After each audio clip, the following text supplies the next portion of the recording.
I wrote a book that actually says AI and the future of search. And that is now in the AI overview and in the large language models, right? That's where you need to be visible. I don't know if you've looked at the Google search results page recently, but the organic search results are way down the page. Now you've got AI and like ads and local pack and all this other stuff that's showing up on top.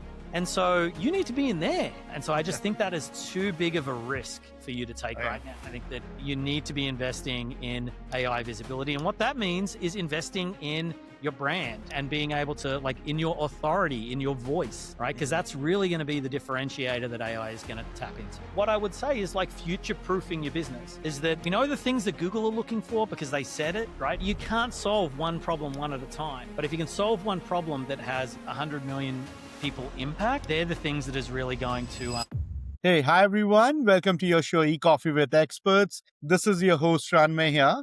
And today we have Brad, who is the Chief Operating Officer at Esquire Digital with us. Hey, Brad, how's it going? Yeah, good, mate. Thanks for having me. Lovely. Brad, before we move any forward, why don't you talk us through your journey a bit? You have spent quite some time in the SEO digital marketing space. Our audience would love to know more about your journey thus far. And also a bit about Esquire Digital, what you guys do, what you guys specialize in, and we will take it off from there. Yeah, absolutely. So, for the last 12 and a half years or so, like prior to joining Esquire Digital, I was the director of operations for a couple of Google products at Google. So I have over a decade of senior leadership experience at Google. Specifically, my journey at Google, I started off in the payments world. I worked on Google Wallet and iterations of Google Pay. That responsibility quickly expanded to include Google Maps, specifically the Google Business Profile product within Maps. And so I worked very closely with Maps and Search over the better part of a decade. Towards the end of my tenure at Google, I had expanded my responsibility to include Google Shopping. Specifically, it was the Merchant Center product within Google Shopping, where it managed all of the inventory for shopping products. And I also managed Google Domains up until the point that Google sold the Google Domains product over to Squarespace. But yeah, like being the director of operations, lots of experience behind the scenes working within the search and the maps organizations within Google. My longest tenure was on the Google Business Profile product. And so that's really where I've now become more of an influencer and in that space, in the local SEO space, and have been able to translate that into legal marketing, which is what Esquire Digital does. So the Esquire Digital is a digital marketing agency that offers a full suite of digital marketing. We specialize, we have experts in each kind of like discipline of digital marketing. So notwithstanding myself, who's has 10 years of Google experience and is able to really guide the conversation in the form of how search engines are evolving, and how AI is influencing search. But we also have award-winning designers who do web development, award-winning videographers that produce video artifacts, since multimedia collateral is much more important these days, both for your website but also on social media. And we have a full content team that develops legal content for our lawyers, as well as a public relations team headed by a former lawyer who has a JD that came from the CDC, that has a lot of public relations experience, but is able to apply it to real world applications. So that's kind of how Esquire Digital differentiates ourselves, is that, we are a coalition of experts that really help our lawyers get ahead. Getting ahead is not just building a beautiful looking website. It's about making sure that we're optimizing for their presence on search, and now in generative AI and large language models. So that's kind of a bit about what we do. Yeah. Lovely. Quite a journey. Yeah. This question, what is it like, working at Google, right? I mean, the overall experience around it, and how does it help to kind of switch over to the other side of the table to kind of now, running the show at your agency? Spill the beans. Well, I would like to say that it's all hype. It's not, like I worked for 10 years in Mountain View at Google headquarters. And it's pretty epic, like the free food and all the perks and everything is pretty amazing. So it's very lovely. But really, when I'm working on a product like Google Business Profile, What it really taught me is how to scale these types of products, right? And I think that one of the misconceptions that I get when people ask me, like, it's like, hey, I've got this particular problem with the Google Business Profile or with, this particular thing with ads or whatever it is. It's like, can you help me? And the way that we ran things within the operations team is that we're very rarely dealing with one problem at a time. That problem is a representative example of a larger issue. So, like, when I was running the Google Business Profile, I managed over 140 million businesses, right? So, like, that's like, and we processed over 3 million support cases a year, right? So, like, the scale that we operate at is just ginormous. And so, when an issue came to my desk, it was less about like, hey, this one listing had 50 reviews removed and now they're like, they've lost their visibility. The team wouldn't get interested unless that one example was representative of maybe 100,000 businesses that had the same experience. So it was Mhm, really about scale, and it was mhm, about like identifying problems at scale and solving problems at scale. And so it was really about like, if I solve this one problem, does it solve this one issue for this one company? If I solve this one problem, does it solve a problem that 100 million businesses are experiencing? And yeah, that's kind of like the way that Google would look at things. So like it really taught me to see through the symptom to the root cause. And when you're solving problems at scale. And that is really, a big part of what I bring with me from my experience of Google into now Esquire Digital and the digital marketing world, is that how do we solve systemic problems, right? Like it's, yes, I am interested in solving that onesie twosie issue, but I'm more interested in preventing that issue from happening, or solving the issue in a way that eliminates the problem completely. Because that's mhm, really the way that Google approaches these types of problems. Like when you're yeah, operating at the scale of Google, you can't solve one problem one at a time. But if you can solve one problem that has 100 million people impact, they're the things that is really going to create value. And so that's really the main learning. mhm, It sometimes was scary at Google to have a lot riding on the decisions that you made, but mhm. I also thrived in that environment because I knew that the decisions that I were making were having an impact, right? So it's kind of, risk reward in many ways. Absolutely. Talk about business impact at large scale enterprises, right? Yep. So, what is your day to day operational leadership at Esquire Digital now looks like? I mean, which functions are you mostly actively building or fixing now at the agency? Yeah, it's a great question. I think that my time is really divided right now between being the COO and adopting and implementing and experimenting with new ways of doing things, new AI technology. I think that one of the interesting things about being in the digital marketing space is that the landscape is forever changing, right? Right. And it's crazy that we would choose this as a profession sometimes, some would say, right? Because it's a difficult job to have because you have to constantly stay up with the trends. And I get a lot of energy from that. I thrive in that environment. And so I'm interested and passionate about learning what's changing in the space, what's working and what's not. So but then once I've figured out what's working and I experiment, right, with new technology, then it's about scaling that, kind of like really going back to my Google roots about like, okay, how do I not only solve this one problem, but how do I set up a system that allows me to apply this new knowledge and these new techniques at scale? And so, it's not just about watching what AI is doing in the landscape of search. It's also how can I implement technology to make my life a whole lot easier. And then Right. the other part of my world is doing things like this, is actually doing speaking engagements, like traveling around the country, talking at conferences Yeah.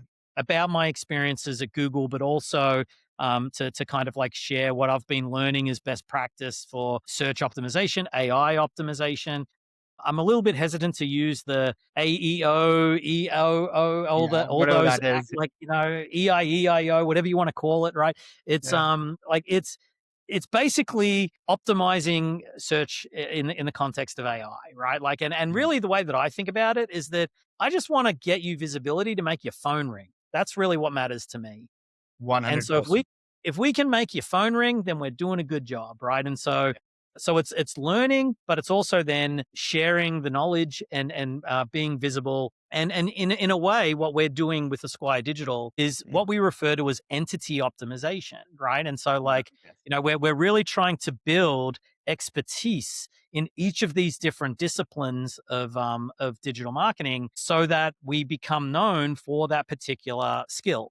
Yeah. And that is, we're practicing what we preach in a way, because we are doing that for ourselves, but it is also the same technique that we implement for our clients, where, Mhm. and as I mentioned, we do a lot of work for lawyers, for legal marketing. And so it's about, how do I create a brand for you to be the best criminal defense attorney that in the state, right? Like, and how do we optimize that? And so a lot of the techniques that we are deploying internally are the same techniques that we're deploying for our clients. Hey, we hope you're enjoying the coffee and the conversation so far. This show is powered by Digital Web Solutions, and if you've ever wondered how the biggest brands actually build authority, this is it. DWS has a massive network of over 250,000 publishers, real sites that help you rank on Google, and more importantly, stay visible in AI search. It's the heavy lifting most teams just can't do on their own. As a thank you for listening, they're offering an exclusive free strategy call just for our eCoffee listeners. It's a great way to map out your authority plan for 2026. Just click the link below to book yours and see how they can help scale your brand.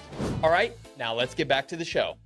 Absolutely. Absolutely. And talking about law firms, that is primarily the niche that you have been working these days. So, what operational bottleneck do you see inside law firms, that prevents them from competing effectively in this AI driven search era? Yeah, I think that it's the it's the philosophy that SEO hasn't changed, right? Almost. It's like, oh, I've been doing SEO for 20 years, 20 and it's years. like, Yeah. it's been working, so I'm just going to keep doing the same thing. And I'm like, that is a very dangerous proposition in today's landscape. I Yeah. think that SEO is changing, and you need to evolve with it. And I think Yeah. that so that's like the biggest mistake that I see a lot of these law firms making, is that, like, everything that I've been doing up to this point is good enough. And I'm like, the like, I got a whole bunch of backlinks for my organic content. And I'm like, okay, cool. That's going to get you to here. But what got you here won't get you there. Yeah. Right. And so you really need to start thinking about, like, what is feeding, like, the future of search is AI, right? Like, and funnily enough, I wrote a book that actually says AI in the future of search, right? Like, that is the Yeah. actual book, right? And it really talks about how the old school methods of SEO still work to some extent for the organic results. But, like, I don't know if you've looked at the Google search results page recently, but the organic search results are way down the page. Now you've And got AI and, like, ads and local pack and all this other stuff that's showing up on top. And so you need to be in there. That's where you need to be. And so, you can optimize for the organic stuff and be down the page, but, like, you really need to get into where people are looking, and that is now in the AI overview and in the large language models, right? That's where you need to be visible.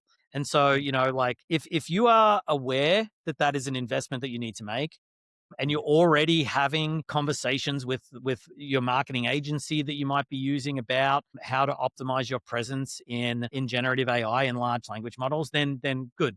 Gold star for you. You're yeah. asking the right questions. If you're not, then we're going to eat your lunch, man. Like, we're going to actually optimize your competitors so that you become invisible. And so I just think that is too big of a risk for you to take Oh, yeah. right now. I think that you need to be investing in AI visibility. And what that means is investing in your brand, right? Like, and being able to, like, in your authority, in your voice, right? Because Mhm. that's really going to be the differentiator that AI is going to tap into. I mean, it's like going 20 years back. I'm not sure if this is the right analogy for this, but it's like going 20 years back, when you started doing SEO to get visible, right? Yeah. I mean, there was no other option around it. So it's now about, getting on AI and think about this significant shift that has happened in how your target audience, ICP, or, your consumers are going to find you. So it's more about AI visibility now more than ever. Yeah. So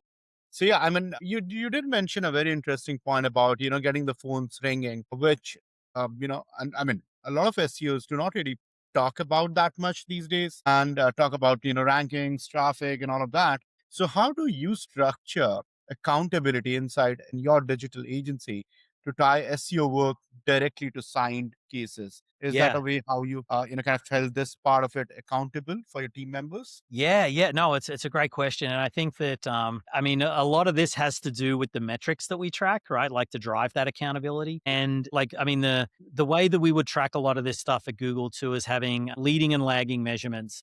Some companies call it input and output measurements, and so we kind of think about it from that perspective as well. So like an output metric is your phone's ringing, right? Like, or how many cases you can sign is right at the end of the day, right? So like we want to get you more customers. How many more customers can we bring you? That's an output metric. The input metric is kind of like the top of the funnel. So it's like, all right, so how do we get you those customers? Well, we get customers by creating visibility, right? So like, all right, so we want to get you visible. And so we will invest in public relations, and getting you in the media, getting you visible so that it drives traffic to your website, or to your assets that you create, whether it be your Google business profile, your website, right? And then once they get to your website, then it's about converting them, right? So we need to have a good looking website that is designed for optimization and conversion rate, right?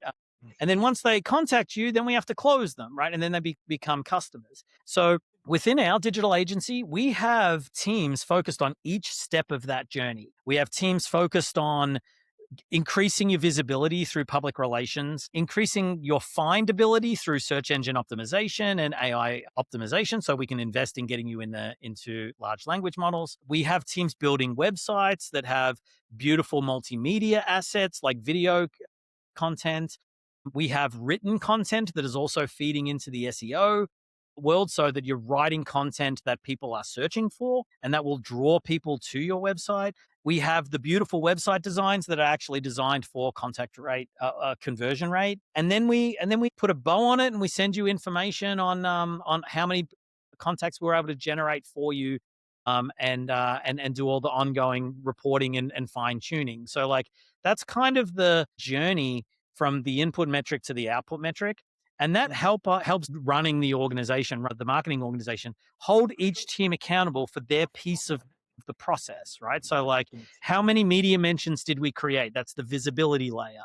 Like Yeah. how many times were we showing up in AI, right? Like what content pages are being seen and what are not? Are we active on social media, and what things are hitting, and what is our brand recognition? What are people knowing us by? How good is your GBP performing? And so like each team has their piece of the pie that they're responsible for. And what's a little frustrating for the world of AI is that you can't just choose one of those things. You kind of have to do it all, right? Yeah. Because it's all working together. And Yeah. so it's you can't really afford to take any shortcuts these days, right? And so we have teams focused on each piece of that, and those centers of excellence really allow us to be quite effective at attracting that clients, because at the end of the day, it's signing clients, getting customers. That's really the one thing that I want to be measured on, right? Is that we can bring you business. Because if all the investments that we're doing aren't doing that, then it's not working, right?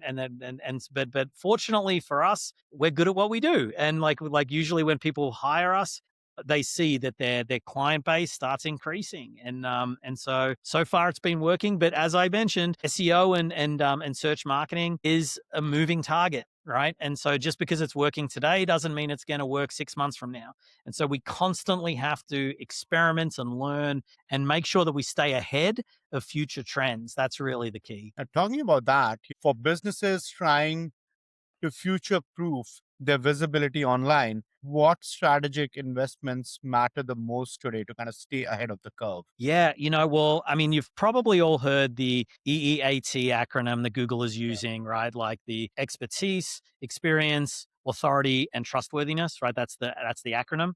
Yeah. And basically, what I think that a lot of businesses don't do is they're not future proofing their business, as you would say, by investing in their own experience, expertise, and authority, right? And I think that for us, what that kind of brings to life is the investment that we put into public relations, like on authoritative content for your website. right? So like actually making sure that you're producing content that is unique, that is interesting, that people want to read, that people want to learn, right? Yeah. That makes you an authority on a particular topic. And more recently, the December core update, Google's core update in December, really pushed a lot more heavy in the experience bucket, right? And so one of the things that you really want to make sure that you're doing is you're putting an author, that you're attributing pieces of content on your website to an individual, because then that pushes the authority to that person, right? Yeah. And so now when that person does other things, you kind of like start building up that person's identity. So it's so there's little things. And so this is what I would say is like future proofing your business, is that we know the things that Google are looking for because they said it, right? I mean, in true Google fashion, it's cryptic. It's like, what does authority mean? How is experience different from expertise? Right? Like, I don't bloody know. Right. And so like it's like a little bit of this is trial and error. But like if you are not investing in that authority and in that brand recognition, then you're gonna get left behind.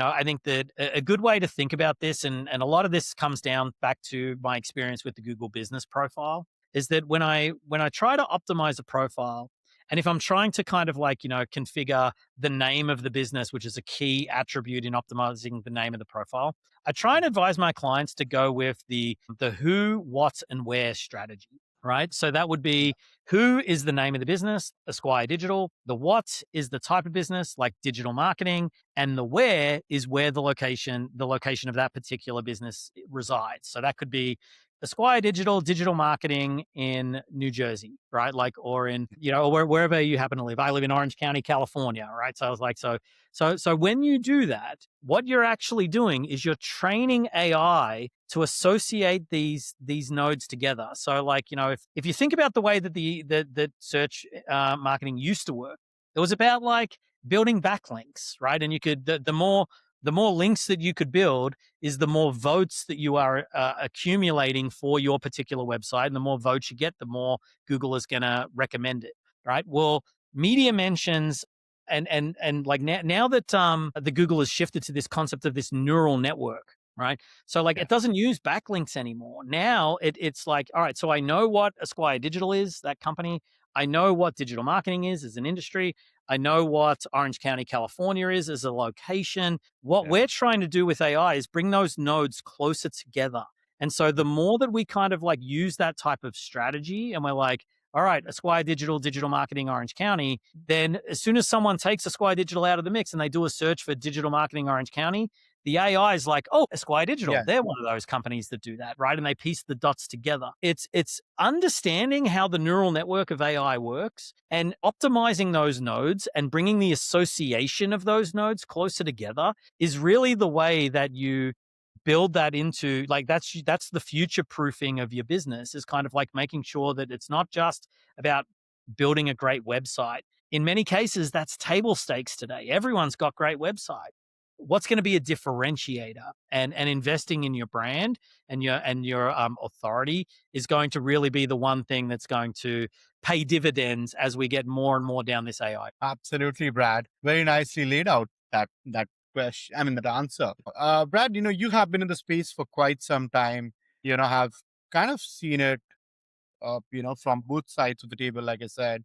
And you have been speaking around conferences globally. Now, for a young marketer listening to this podcast, trying to make a mark, starting out early in their career, what is that piece of advice from you? Oof, that's a good one. I think that being in this industry, it's all about experimentation, right? And it's about like, how do you try new things, and how do you find, and also how do you kind of like see yourself, right? Like, how do you want to brand yourself? Like, what makes you different from every other marketer that's out there? And I think that I talked a little bit about entity optimization, and people know me as the GBP guy, right? Because I ran Google Business Profile for 10 years. And so like that's a good thing to kind of like know who you are, right? Like know what your value is and never stop learning, right? This is kind of like where the experimentation comes back into play, right? Like it's know your brand, double down on it, right? Like really lean into it and keep experimenting, right? Like never stop learning. I think is going to, for this particular industry, if you don't have a passion to kind of learn more about how the industry is evolving, then you probably chose the wrong industry. Sorry to say, right? Because like that's one of the blessings and the curse of this industry is that it's forever changing. And for those that embrace that and get excited by it, they do very well. For the marketer that's like, this is what has worked in the past, so I'm just going to lean on that. They are constantly going to be chasing guys like me that are going to be innovating, right? And so that's going to be the differentiator. Is just be curious. To one of my heroes, Ted Lasso, be curious, right? Like and keep experimenting, keep learning. Lovely. Hey, Brad, this has been a great conversation, but before we let you go, a quick rapid fire. Sure, let's fire away. All right. Your last Google or let's say ChatGPT or any LLM search that you did.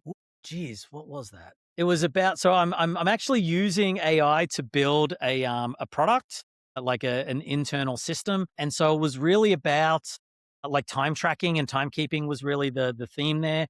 So it was really about like best practices of optimizing time tracking. So it was very, very specific, but it was all tied to software development and really learning how to build better products. All right. Where do we find Brad on Friday evenings after office or after work? You chasing my kids around. It's mostly soccer schedules. Although this past Friday, my youngest daughter is in a flag football competition, so it was at a flag football match, cheering her on the sidelines. All right. That's lovely. All right. Moving on. What did you do with your first paycheck, Brad? First paycheck of your life, not the big fat one you used to get at First Google. paycheck of my life. Well, I'm going back a little bit now, but All right. so my first job was at a KFC in a country town in Australia. So like it's going back a ways. You know, I probably blew it all on junk food. I probably spent it on the KFC that I was working at, in all honesty. So, Okay. but Reinvesting right there. reinvesting, exactly. I like the way that you position that. That's better than the way that I would position it. All right. The last one, Brad, I will not go any further. If there was one thing, which you could actually turn the clock back, go back in time and change about your professional career, if anything at all, what would that be? Interesting. It's my career's gone through a couple of different jumps. I was a software engineer. But I you have worked at had a stellar career. yeah. Software engineering took me into leadership. I worked at JP Morgan Chase Yeah. before I joined Google. That led me to the payments industry. That led me to the maps and the search industry, which has then kind of like pushed me more into this niche of digital marketing. I've had a pretty great run, I gotta say. I think that I probably didn't jump on. There was this one bloke that was on my team when I was in the payment space that was really into Bitcoin when it first started. Oh, And I'm yeah. like, I am regretting that I didn't pay more attention to that bloke. I think that had I spent a bit more time investing in Bitcoin, I'd probably be in a better place. But I think that there's not a lot of large learnings and a lot of things that I would change. There's a lot of little things along the way, though. And just like anyone, everyone makes their fair share of mistakes. It would be nice to go back in time and teach your younger self things to avoid those mistakes. But the reality is those mistakes make you who you are, right? Yeah. And so I like even in that regard, I don't know that that there's too much that I would change, to be honest. That's probably a boring answer, but That's an it's honest one. all those steps, missteps or correct steps have led me to where I am, and I'm pretty happy with where I am. So it's Lovely, lovely, Brad. This has been a great conversation, and as I had expected. Thank you so much for taking your time to do this with us, Brad. For our audience, if they want to reach out to you, what would be the best mode or what would be the best? Yeah, please. So esquiredigital.com is the place to be. That's where you can get access to me. Also on LinkedIn, you could just do a quick look up, Brad Wetherall, LinkedIn/Brad Wetherall. And also a shameless plug, if you don't mind. I've got the book that I wrote, AI and the Future of Search. It's available on Amazon. I recently got to #1 bestseller in the category of SEO. Wow. So appreciate that Congratulations. for all the support. That book does go through a lot of opportunities, like the techniques to actually influence your brand in AI. So a lot of what I talked about today is like barely scratching the surface on what I go into in more depth.